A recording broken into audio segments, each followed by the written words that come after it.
Invito, grazie di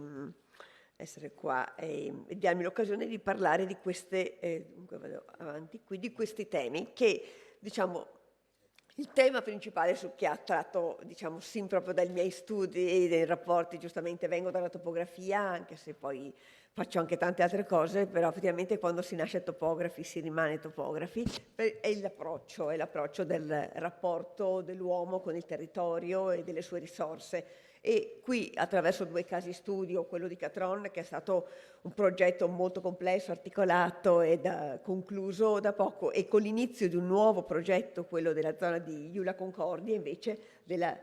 fascia concordiese, volevo toccare proprio questo tema dell'interrelazione delle scelte proprio condotte dall'uomo con l'ambiente, sia nella stesura della viabilità e nell'utilizzo della viabilità, sia nelle strategie insediative che si legano naturalmente ai temi dell'economia e delle risorse. Sono tutti temi strettamente intrecciati. Volutamente è a nord e a sud della Viania. E partiamo proprio dalla Viania perché questa, che è la maestra delle nostre strade dell'Italia settentrionale, questa antica Romea, la Romea del passato, una strada condotta nel secondo secolo a.C., alla metà del secondo secolo a.C., da Adria fino ad Aquileia, ricordo, in un territorio che era occupato dai Veneti, che collegati attraverso federa, attraverso accordi con i Romani, ma un territorio libero, appunto, su cui i Romani stendono questo asse di collegamento tra le strade, le città costiere, fino alla colonia di Aquileia, fondata invece Iure Belli nel 181 a.C., dopo la vittoria sui Galli,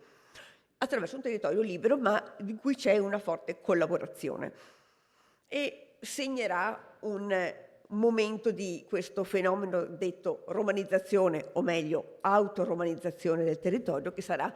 un cambio di scala nel popolamento, nello sfruttamento delle risorse, non che prima non ci fossero ovviamente belle organizzazioni, soprattutto nelle città già presenti, ricordo Altinum, Concordia, già con l'età del bronzo, sono tutti siti già abitati, ma che hanno soprattutto uno sviluppo urbano, ma anche del territorio particolare dopo la romanizzazione in età romana. Però guardiamo innanzitutto quello che mi interessa, vedere il rapporto, abbiamo detto, ambiente-strada, e qui,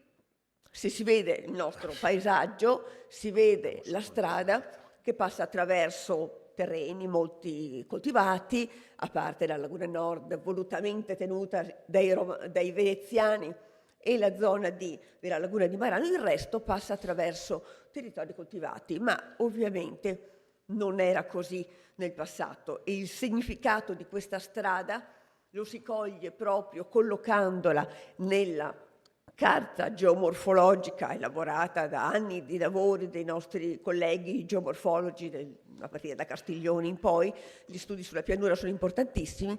e si vede come la strada corra proprio, sia il discrimine tra terreni asciutti dell'interno e tutta una fascia che oggi è coltivata, ma che originariamente era occupata da ampi specchi lagunari,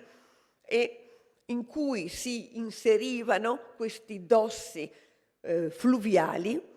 che con i loro sedimenti correvano anche pensili tra gli specchi lagunari, e in parte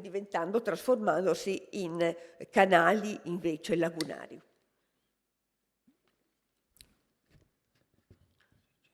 Accanto a questa rotta, questa strada,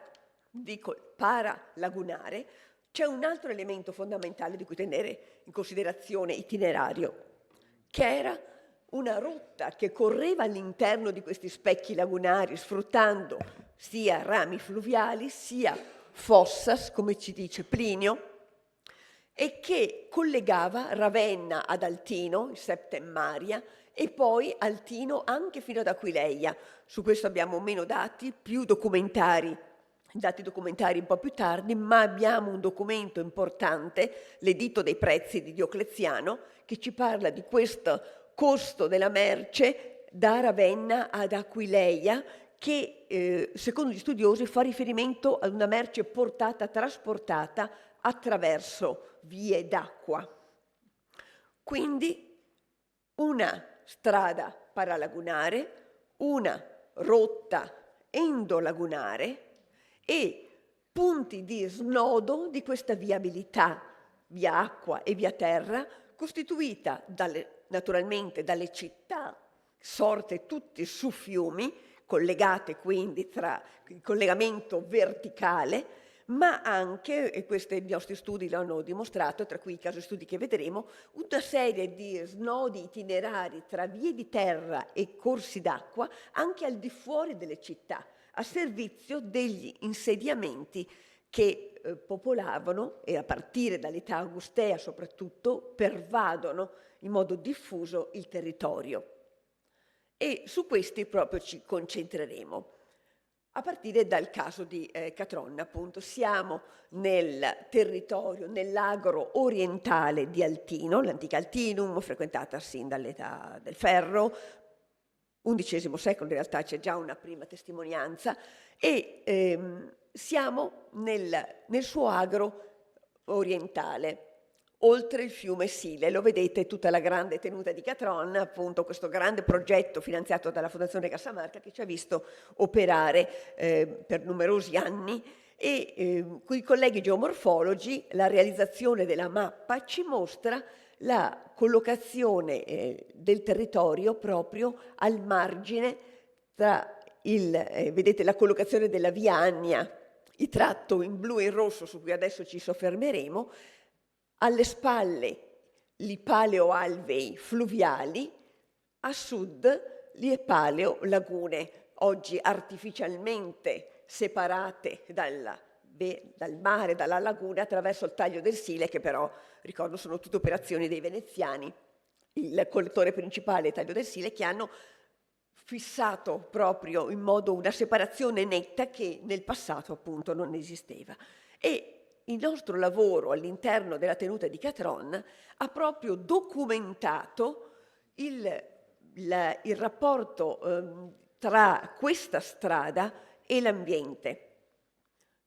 Vediamo la traccia Altino, vediamo la traccia nelle fotografie aeree del percorso, le frecce nere vi indicano all'interno della tenuta di Catron queste anomalie rettilinee interpretate appunto come la via Annia era chiaramente la traccia più chiara, ben nota. Vediamo qui il dettaglio, eccolo qui, e quest'altra, all'uscita di questa base NATO che nascondeva dove arrivava la via Annia e uscivano più assi, invece delle anomalie chiaramente di origine antropica. Quella chiara era la via Annia, quest'altra traccia indicata dalle altre frecce, considerata un argine. Scavi condotti nel punto in cui queste due tracce rettilinee incrociavano un paleoalveo hanno portato alla scoperta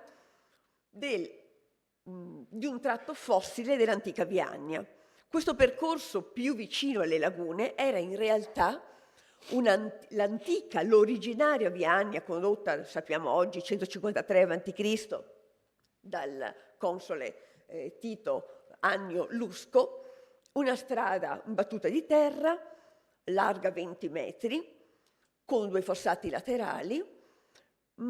e questo è stato un primo dato molto importante. Il secondo è che in corrispondenza del corso d'acqua c'era tutta una passerella di legno in cui le datazioni a radiocarbonio hanno dimostrato risalire all'età del ferro. Per cui l'antica via Annia dei Romani viene estesa sopra percorsi preesistenti di collegamento tra le città e gli abitati che correvano appunto, che esistevano già lungo la fascia costiera. Perché questa strada viene abbandonata? Questa strada viene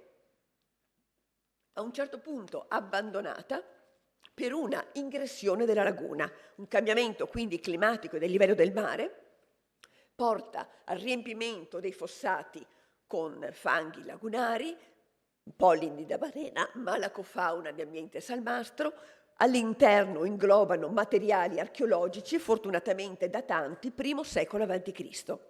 È il momento in cui questo tratto della Via Agna viene abbandonato e viene costruito il percorso, quello più interno, quello che oggi, percorrendo il terreno, proprio noi riconosciamo anche dalla presenza di ciottoli. Una via glareata che abbiamo scavato sia con una trincea lunga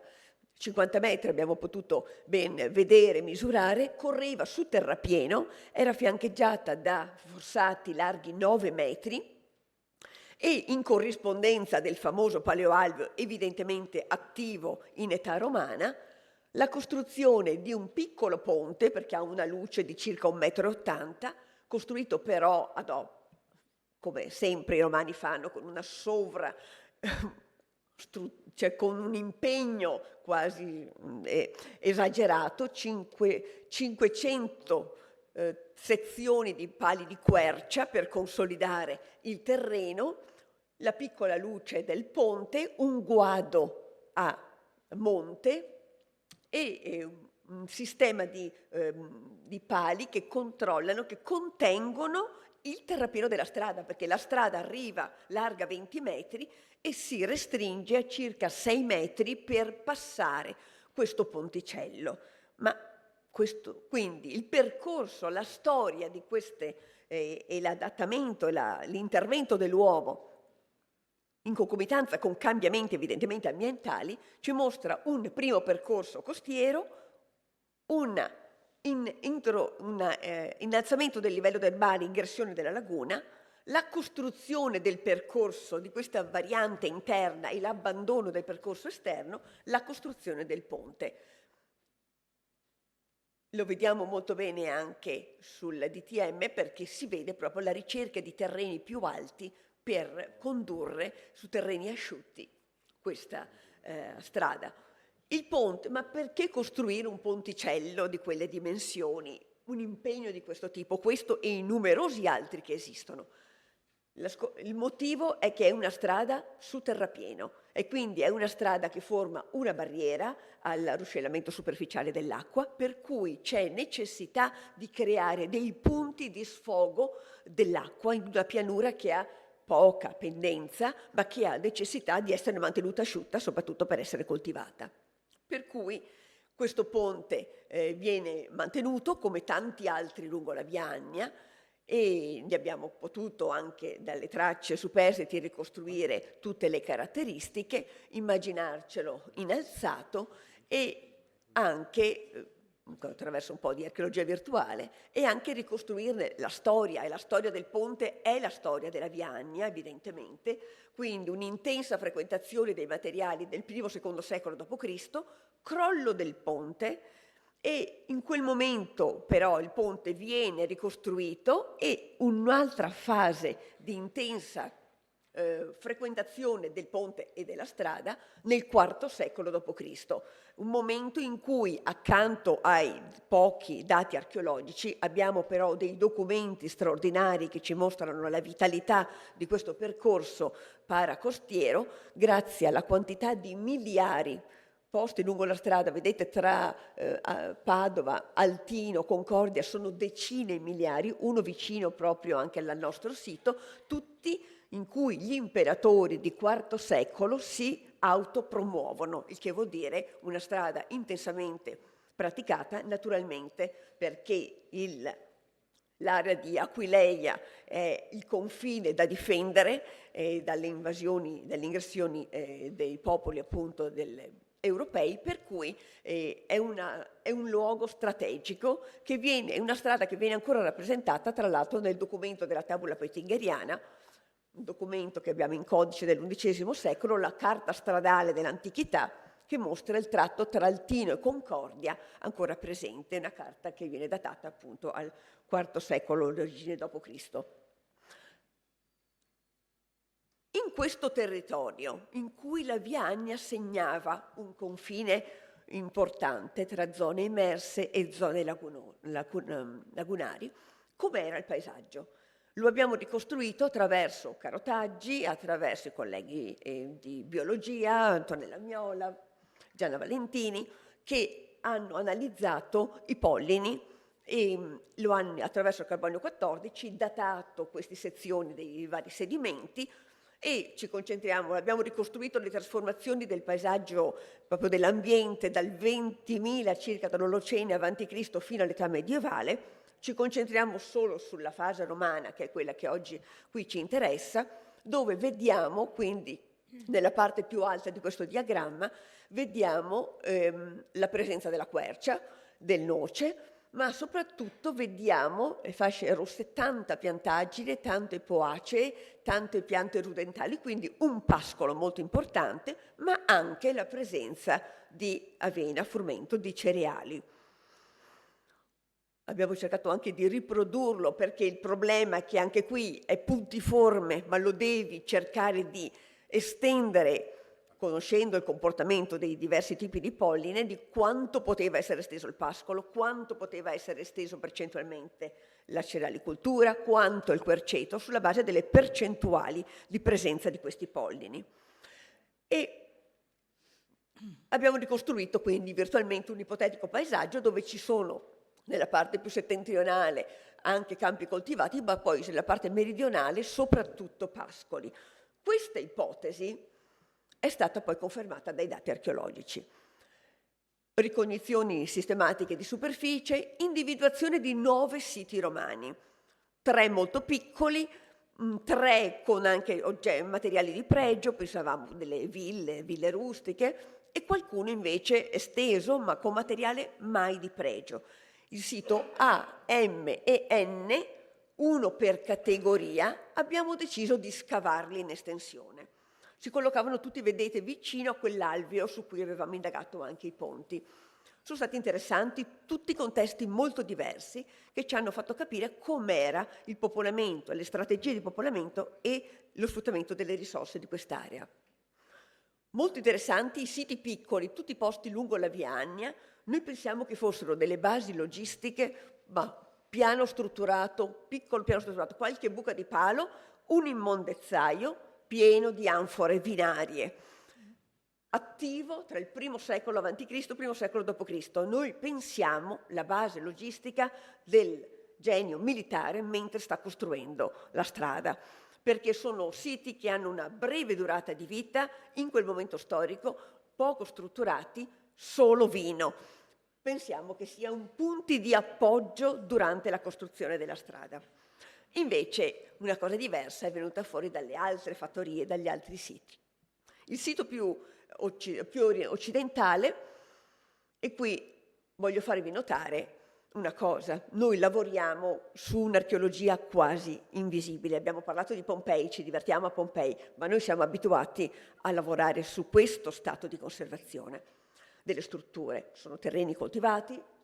situazioni archeologiche, un palinsesto che dal Neolitico all'età medievale è tutto sullo stesso piano, sotto 50 centimetri di terreno coltivato. Non c'è aggradazione alluvionale in questa parte di pianura. Quindi tutto è molto molto lacunoso. Dobbiamo ragionare sulle lacune fondamentalmente. Comunque ricostruiamo una fattoria costruita con vari nuclei, di cui il primo ambiente è quello più occidentale, che è questo, un granaio con 2 pilastri, ne vedete un'ipotesi ricostruttiva, ma anche degli ambienti abitativi e un recinto, quindi un muro di recinzione, un portico a nord, un piano, una tettoia, vedete, della parte più settentrionale, 4 buchi di palo, e questo edificio attivo dal I secolo d.C. Questo edificio, questo complesso viene dotato nel IV secolo d.C. di quell'annesso dove c'era la tettoia che, vi anticipo già, è una grande stalla per gli animali. Datato sicuramente per la presenza di una moneta nella fondazione, una moneta di Costanzo, metà del IV secolo, metà IV secolo d.C. Quindi un sito che ha una grande vitalità. Ne abbiamo riproposto non solo per la comunicazione, ma anche per ragionare sulle tracce che noi troviamo, sui confronti archeologici, quale poteva essere il suo assetto, le sue caratteristiche, anche ricostruendo caratteristiche degli interni. E hanno uno scopo anche di comunicazione, ma sono tutte ipotesi in cui ogni elemento è basato su un confronto archeologico, su un dato archeologico che, per quanto residuale, se attentamente letto, può fornirci molti elementi anche sugli alzati. Il terzo sito che vi faccio vedere, che era sempre lungo il Paleoalvio, ci ha dato però la chiave di lettura del territorio. È un contesto che aveva caratteristiche completamente diverse. Molto esteso, anche questo, siamo sui 5.000 metri quadrati di estensione, anche qui un gran muro di recinzione, una piccola abitazione con un piano strutturato appena, un piano in malta, qui il pozzo e questo grande edificio, un capannone, 33 metri di lunghezza, 10 di larghezza, 330 metri quadrati all'interno, e su cui appunto si è giocata poi la nostra interpretazione. Vediamo una serie di ambienti di servizio e quello strano muro che ha un andamento a linea spezzata, che adesso vi dirò come lo abbiamo interpretato. Anche qui, come vedete, è stato di conservazione estremamente labile. Confronti archeologici, il sito dell'area del territorio di Arles, la Craudal ha restituito decine e decine di quel tipo di strutture molto strette e allungate, tutti ovili, per le pecore che alimentavano la grande industria tessile di Arles romana. Dall'altra parte, confronti etnografici, gli ovili costruiti negli anni 50, con una serie di elementi che, per esempio, questi corral, questi corridoi che vengono creati per far portare gli animali, incanalarli nei luoghi dove devono essere tosati, devono essere munte, devono essere contate. Le pecore, come dice Columella, le pecore tendono a raggrupparsi, per cui bisogna metterle in fila in qualche modo. E noi pensiamo che quel muro fosse a linea spezzata, fosse proprio un corral. Ma la prova scientifica l'abbiamo avuta attraverso proprio l'indagine interdisciplinare, in particolare il Dipartimento di Biotecnologie Agrarie. Abbiamo analizzato il terreno, i fosfati del terreno. E i fosfati del terreno, attraverso le analisi multielementari, hanno dimostrato che era elevato il numero dei fosfati, sia nell'annesso che avevate visto nel sito precedente, sia nella nostra grande capannone, sia in questa zona meridionale degli ambienti di servizio, un fosfato antico, perché associato al ferro, naturalmente con campioni esterni diversi, sempre del territorio, e soprattutto dei fosfati antichi che derivavano dalla presenza degli animali, perché i fosfati possono prodursi anche per la presenza di elementi vegetali, per esempio un granaio. Invece il rapporto tra carbonio e azoto ci ha dato la certezza che si trattasse di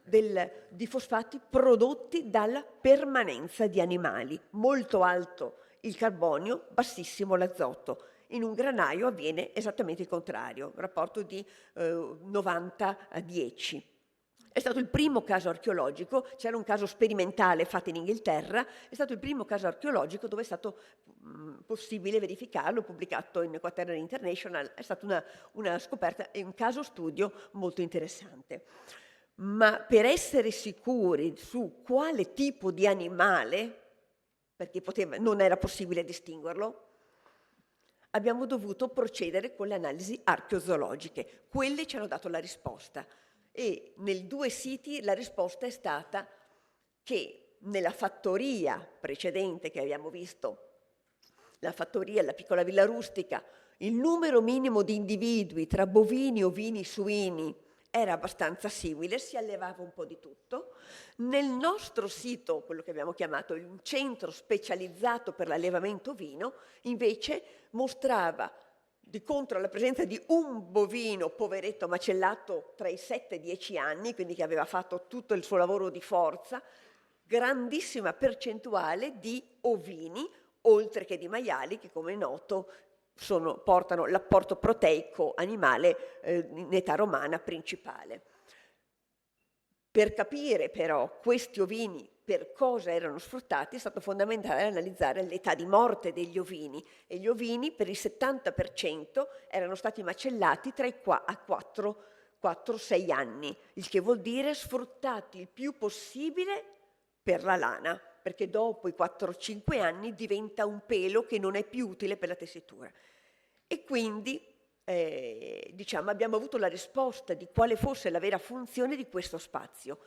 E del resto ci hanno confermato quello che dalle fonti letterarie, epigrafiche, da tempo era noto, di come l'Italia settentrionale, in particolare il Veneto, la zona, fosse famosa per le pecore. Ne parla Columella, ne parla Plinio, le Gallicae preciosiores nunc abentur, prima erano famose quelle di Taranto, adesso abbiamo quelle galliche, che vuol dire le pecore della Cisalpina, appunto,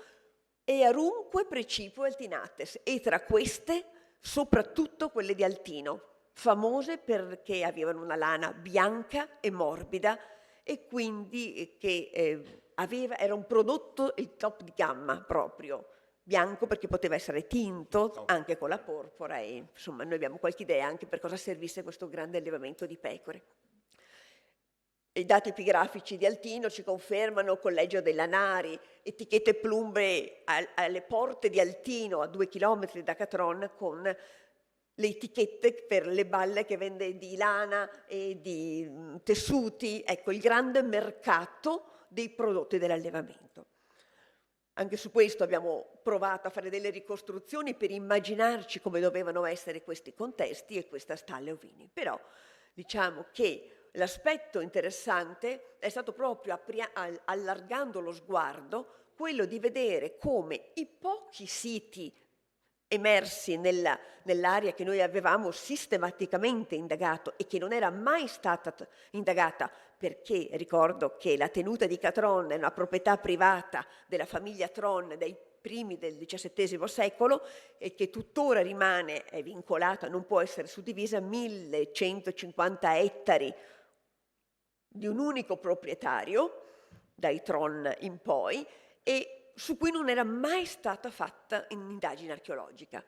Mentre, come vedete, tutto il territorio al di fuori era ben popolato di siti romani. Questa è solo la mappa dei siti romani, grazie all'attività intensa del gruppo archeologico di Meolo, che aveva battuto il terreno da territorio da decenni. Ecco, quello che si vede è che all'interno della tenuta di Catron troviamo pochi siti, mentre sono numerosissimi nella parte a nord-est, occupata dal dosso di Meolo, quindi più alta morfologicamente, micromorfologie, ma che sono significative per lo sfruttamento delle risorse, e soprattutto indicatori di attività agricola, falcetti, macine. Invece il territorio di Catron si trova in una zona intradossiva, più bassa morfologicamente, molto più favorevole al pascolo, sfruttata intenzionalmente per il pascolo, e tra l'altro molto vicina, come vedete, al Sile e poi subito al mercato di Altino, dove probabilmente arrivavano le stesse pecore proprio, anche attraverso la via Annia, che taglia proprio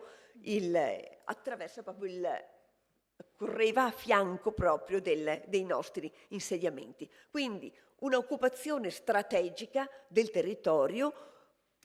per sfruttare le risorse più idonee che la stessa morfologia offriva. È molto interessante che pochi decenni dopo, pochi secoli dopo, siamo tra il IV e il V secolo, dove abbiamo visto una via Annia che ancora vive, un territorio completamente spopolato, pochi siti solo lungo la via Annia, e sopravvivono solo i 2 siti che casualmente abbiamo scavato. Devo dire, abbiamo avuto anche la fortuna di indagare proprio i 2 siti che hanno avuto una maggior continuità di vita. Poco dopo anche questi, dal V secolo, scompariranno anche loro, e questo si apre a un altro grande tema del spopolamento del territorio dopo il IV o V secolo.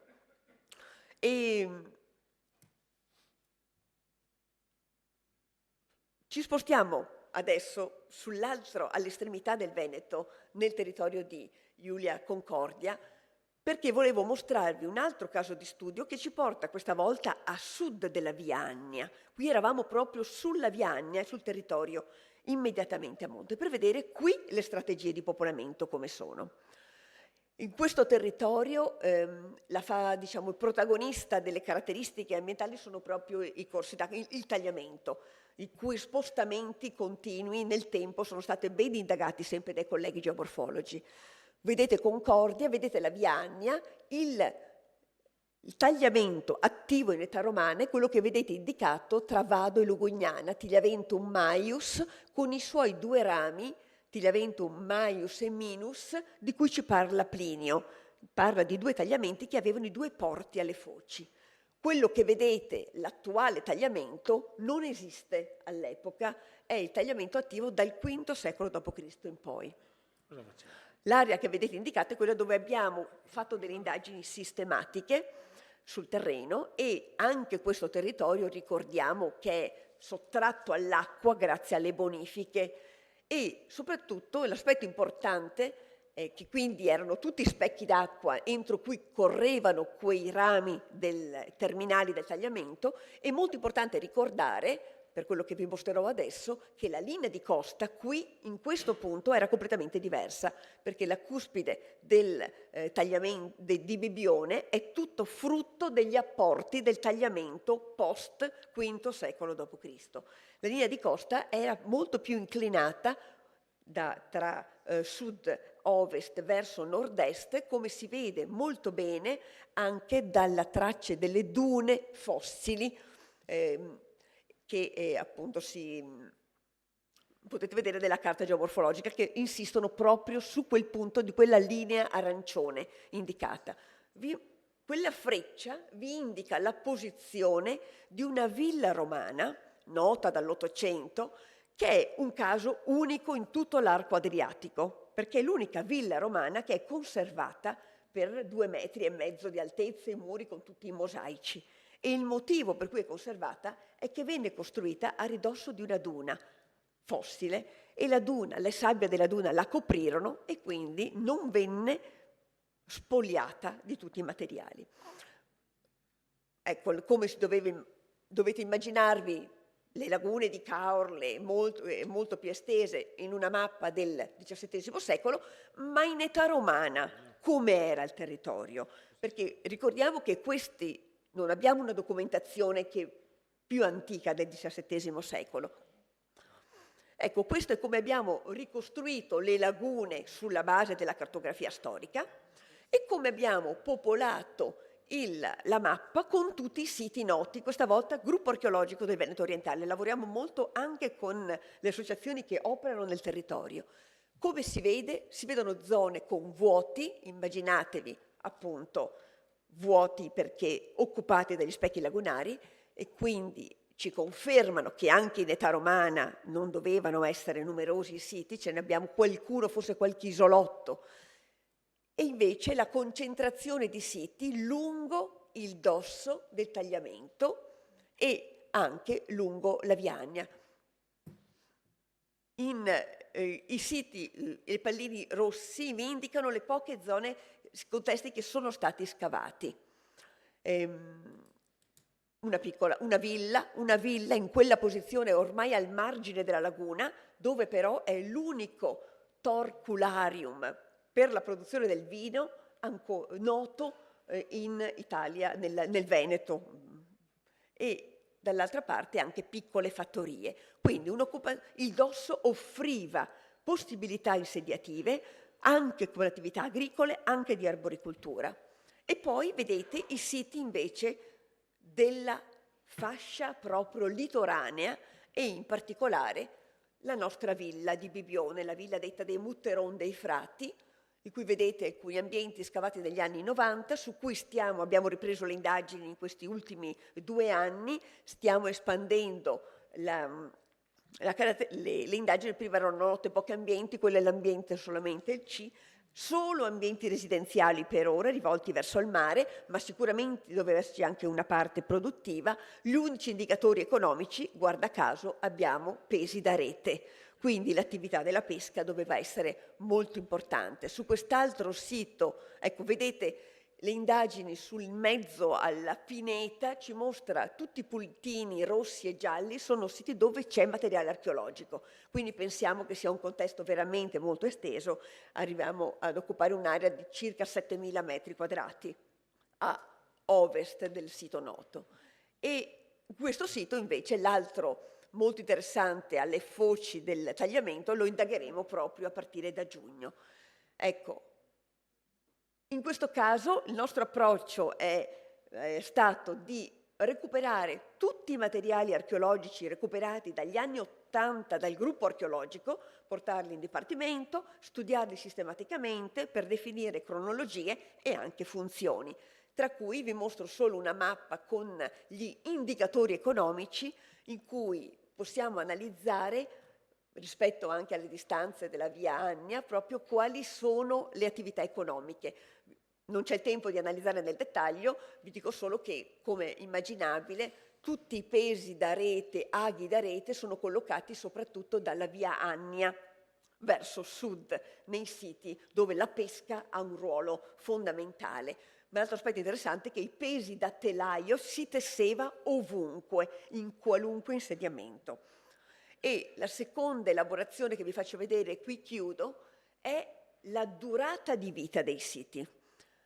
In blu sono le ville, gli insediamenti più grandi, in verde le fattorie, dove abbiamo potuto studiare noi i materiali e quindi averne un approccio più scientifico anche nelle cronologie. Si vede che nel I-II secolo d.C. c'è la grande occupazione, come l'esplosione del popolamento lungo il paleodosso, il dosso del tagliamento, attivo e importante, e anche qualcosa lungo il litorale, e nella mappa di IV-V secolo si vede lo spopolamento di tutto il territorio a nord dell'Annia, come avevamo visto prima, ma quello che veramente colpisce è la vitalità che ha il territorio e i siti a sud dell'Annia, il che dimostra come questa fascia costiera e questo asse, questa strada del tagliamento portasse traffici e un'economia ancora vitale anche nella tarda antichità, nel momento in cui entra in crisi tutta l'occupazione del territorio. È molto interessante che tutti questi siti abbiano un quantitativo enorme di bilance che potevano essere sì per uso domestico, ma anche proprio per attività commerciali. Bene, grazie. Grazie Marastella.